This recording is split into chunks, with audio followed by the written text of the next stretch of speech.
Hello दोस्तों, कैसे आप सभी। मैं आशा करता हूँ आप सभी अच्छे होंगे, स्वस्थ होंगे और मस्त होंगे।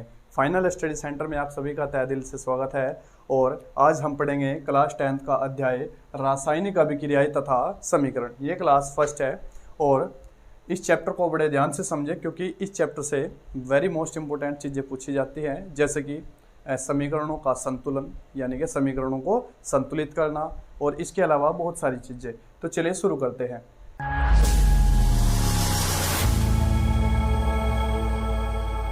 रासायनिक अभिक्रियाएं। तो सबसे पहले हम एक हेडिंग डाल लेंगे, रासायनिक अभिक्रियाएं। हमने आपको बताया था आप हमारे साथ साथ में नोट्स भी तैयार करते रहे, जो हम लिखवाते हैं वो आप हमारे साथ में लिखते रहे। उससे क्या होगा, उससे आपकी तैयारी भी मजबूत होगी और आपके नोट्स भी अच्छे होंगे।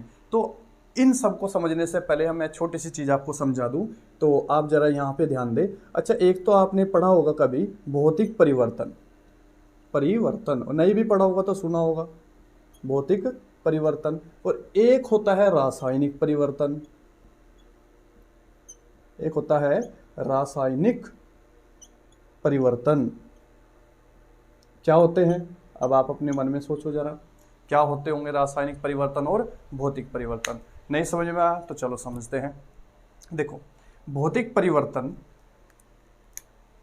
परिवर्तन ऐसे परिवर्तन होते हैं जो जिनमें किसी नए पदार्थ का निर्माण नहीं होता, और रासायनिक परिवर्तन ऐसे परिवर्तन होते हैं जिनमें किसी नए पदार्थ का निर्माण होता है और उस पदार्थ के गुणधर्म भी नए होते हैं, अलग होते हैं, भिन्न होते हैं।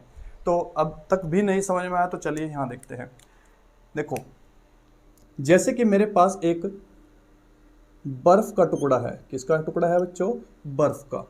आप सही में कह सकते हो, आप सीधे कह सकते हो भाई ठोस अवस्था में होगा, बिल्कुल होगा। अच्छा, अगर आप इस बर्फ के टुकड़े को थोड़ा सा टेम्परेचर दोगे, ठीक है, कुछ टेम्परेचर दोगे, तो ये बर्फ का टुकड़ा पिघलना स्टार्ट होगा, और पिघलने के बाद ये द्रव अवस्था में आ जाएगा। किसमें? द्रव अवस्था में आएगा या लिक्विड फॉर्म में आएगा। अब आप खुद बताओ, जब हमने इस बर्फ के टुकड़े को टेम्परेचर दिया तो ये टुकड़ा किस फॉर्म में आया? लिक्विड फॉर्म में आया, द्रव अवस्था में आ गया। और अगर मैं इस लिक्विड फॉर्म, जो ये लिक्विड फॉर्म है आपके पास, ये जो आपके पास द्रव है, अगर मैं इससे जो टेम्परेचर मैंने दिया अगर वो वापस ले लेता हूँ तो फिर बर्फ का टुकड़ा मतलब बन जाएगा। अब फिर वापस क्या हुआ, ये बर्फ के टुकड़े में परिवर्तित हो जाएगा। तो आप खुद बताओ, जब हमने टेम्परेचर दिया तो लिक्विड फॉर्म में आया, जब हमने टेम्परेचर वापस लिया तो ये बर्फ के फॉर्म में आ गया। अब आप खुद बताओ, जब ये बर्फ था तब भी तो जल था, तब भी H2O था, तब भी क्या था बच्चों? ये H2O ही था। और जब ये लिक्विड फॉर्म में आया था तब भी क्या था? H2O ही था तो जल ही ना, चाहे वो बर्फ की फॉर्म में हो और चाहे वो लिक्विड की फॉर्म में हो, था तो H2O ही। तो जब हमने इसकी अवस्था में परिवर्तन किया तो इसमें किसी नए पदार्थ का निर्माण नहीं हुआ। जब ये बर्फ था तब भी H2O था, जब ये द्रव अवस्था में आया तब भी H2O है। इसका मतलब इसमें किसी नए पदार्थ का निर्माण नहीं हुआ। और जब किसी पदार्थ में या जब किसी प्रक्रिया में किसी नए पदार्थ का निर्माण नहीं होता है, उसको ही बोलते हैं भौतिक परिवर्तन। और रासायनिक परिवर्तन कैसे होगा? इसमें क्या होगा, इसमें किसी नए पदार्थ का निर्माण होगा। नए पदार्थ का निर्माण कैसे? जैसे कि आपने देखा होगा लकड़ी का जल जाना। जैसे आपके पास एक लकड़ी है और अगर आप इस लकड़ी को इस तरफ से जला दोगे या पूरी को जला दो, कोई बात नहीं, तो जब किसी लकड़ी को जलाया जाता है तो ये किस में परिवर्तित हो जाएगा? आपके पास एक क्या प्राप्त होगा? एक राख प्राप्त होगी। राख बोलते हैं अवशेष।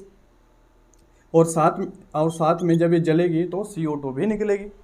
अब आप खुद बताओ, यहाँ पर क्या हुआ? लकड़ी थी, लकड़ी के बाद जल जाने के बाद आपके पास राख प्राप्त हुई या अवशेष प्राप्त हुए और CO2 भी प्राप्त हुई। यहाँ से CO2 निकल के वायु में चली गई।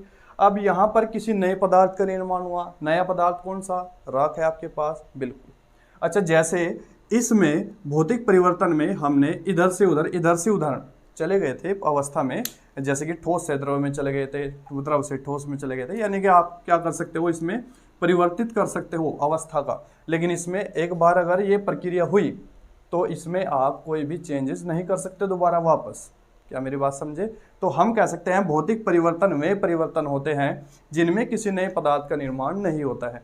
और रासायनिक परिवर्तन में क्या होता है? रासायनिक परिवर्तन में किसी नए पदार्थ का निर्माण होता है। तो शायद उम्मीद है ये आप समझ गए होंगे। अच्छा, रासायनिक परिवर्तन, जब भी रासायनिक परिवर्तन होगा तो हम कह सकते हैं किसी नए पदार्थ का निर्माण होगा, और नए पदार्थ का निर्माण होगा तो जब भी कोई रासायनिक परिवर्तन होगा तो किसी नए पदार्थ का निर्माण अवश्य होगा, और जब भी रासायनिक परिवर्तन होगा तो हम कहेंगे कि रासायनिक अभिक्रिया हुई है।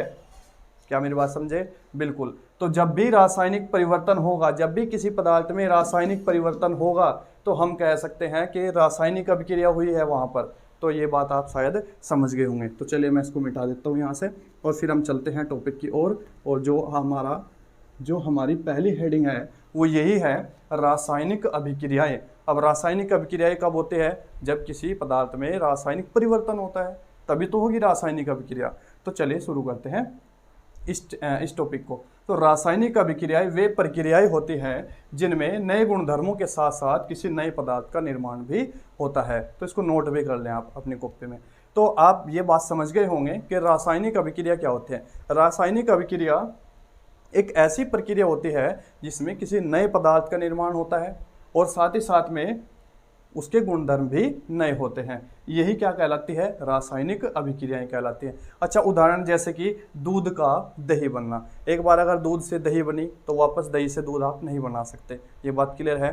तो क्या हम कह सकते हैं दूध से जब दही बनी तो क्या नए पदार्थ का निर्माण हुआ? बिल्कुल। जैसे गुणधर्म दूध के होते हैं वैसे गुणधर्म दही के अलग होंगे ना? बिल्कुल। दूध के गुणधर्म अलग, दही के गुणधर्म अलग। और साथ ही साथ में अगर हम बात करते हैं भोजन का पकना, एक बार अगर भोजन आपने पका दिया वहाँ पर रासायनिक अभिक्रिया ही होती है। भोजन एक बार पका तो वापस उसे आप उसी अवस्था में नहीं ला सकते, ये भी क्या है? रासायनिक अभिक्रिया है। और इसके अलावा मैग्नीशियम रिबन को वायु में जलाने पर MgO मैग्नीशियम ऑक्साइड का बनना। मतलब अगर एक मैग्नीशियम का एक रिबन है आपके पास और मैग्नीशियम के रिबन को आप जला देते हो वायु की उपस्थिति में, और जब आप वायु की उपस्थिति में जलाते हो तो आपको प्राप्त होगा मैग्नीशियम ऑक्साइड, नए पदार्थ का निर्माण होगा। नया पदार्थ कौन सा? Magnesium oxide. तो ये भी क्या है? रासायनिक अभिक्रिया का उदाहरण है। नेक्स्ट, लकड़ी का जलना। जैसे कि हमने स्टार्टिंग में ही बताया था आपको, लकड़ी का जलना मतलब एक बार अगर लकड़ी जली और जलने के बाद आपको क्या अवशेष प्राप्त होगा? राख प्राप्त होगी, और इसके अलावा CO2 कार्बन डाइऑक्साइड भी प्राप्त होगी जो कि वायु में मिल जाती है जाकर। तो ये क्या है? ये भी रासायनिक अभिक्रिया है। तो अब हम समझेंगे रासायनिक समीकरण क्या होता है। बच्चों मैं आपको पहले ही बता दूं, यहाँ पर इतनी सारी चीज़ें हैं और छोटी छोटी चीज़ें हैं, और वे छोटी छोटी चीज़ें अगर आप सीखते हो तो आप किसी भी टॉपिक में कोई भी प्रॉब्लम नहीं हो सकते आपको। ये तो अब हम बात करेंगे रासायनिक समीकरण के बारे में। तो रासायनिक समीकरण क्या होती है इसको समझेंगे, लेकिन रासायनिक समीकरण से पहले हम समझेंगे रासायनिक अभिक्रिया क्या होती है। अभी बताया था आपको, और आपके याद भी होगा कि रासायनिक अभिक्रिया ऐसी प्रक्रिया होती है जिसमें किसी नए पदार्थ का निर्माण होता है और नए गुणधर्मों वाले पदार्थ का निर्माण होता है, यानी कि उसके गुणधर्म भी नए होंगे और पदार्थ भी नया होगा। उसी को बोलते हैं रासायनिक अभिक्रिया। और जब रासायनिक अभिक्रिया को सूत्रों, ध्यान से देखो, सूत्रों और प्रतीकों के रूप में लिखा जाता है। दोबारा सुन लो, जब किसी रासायनिक अभिक्रिया को प्रतीकों और सूत्रों के रूप में लिखा जाता है तो उसे ही बोलते हैं रासायनिक समीकरण। मैंने लिख भी दिया यहाँ पर कि जब किसी रासायनिक अभिक्रिया को प्रतीकों और सूत्रों के रूप में लिखा जाता है तो इसे ही रासायनिक समीकरण कहते हैं। तो शायद उम्मीद है आप समझ गए होंगे। जैसे उदाहरण कि मैग्नीशियम, कि जब मैग्नीशियम रिबन को वायु की उपस्थिति में या वायु में जलाया जाता है तो मैग्नीशियम ऑक्साइड बनता है या मैग्नीशियम ऑक्साइड का निर्माण होता है। जैसे ये तो बात क्या है, ये क्या चीज़ है? ये तो है रासायनिक अभिक्रिया। भाई रासायनिक अभिक्रिया है, क्यों? क्योंकि मैग्नीशियम का रिबन है और मैग्नीशियम के रिबन को हमने वायु की उपस्थिति में जला दिया, वायु में खड़े होकर आपने जला दिया। तो मैग्नीशियम रिबन को जब आपने जलाया, जलाने के बाद वहाँ से क्या निकला? मैग्नीशियम ऑक्साइड का निर्माण हुआ, और मैग्नीशियम ऑक्साइड का निर्माण हुआ। ये पूरी प्रक्रिया क्या कहलाई? रासायनिक अभिक्रिया। ये क्या है? ये रासायनिक अभिक्रिया ही तो है। लेकिन जब इसी चीज़ को हम कैसे लिखेंगे? जब हम इसी चीज़ को सूत्रों और प्रतीकों के रूप में लिखेंगे तो आपकी रासायनिक समीकरण बन जाएगी। देखो जैसे कि जब मैग्नीशियम रिबन को वायु की उपस्थिति में जलाया जाता है तो मैग्नीशियम ऑक्साइड का निर्माण होता है, यानी कि मैग्नीशियम की पट्टी ली हमने या मैग्नीशियम का रिबन लिया, ऑक्सीजन की उपस्थिति में जलाया, मैग्नीशियम ऑक्साइड का निर्माण हुआ।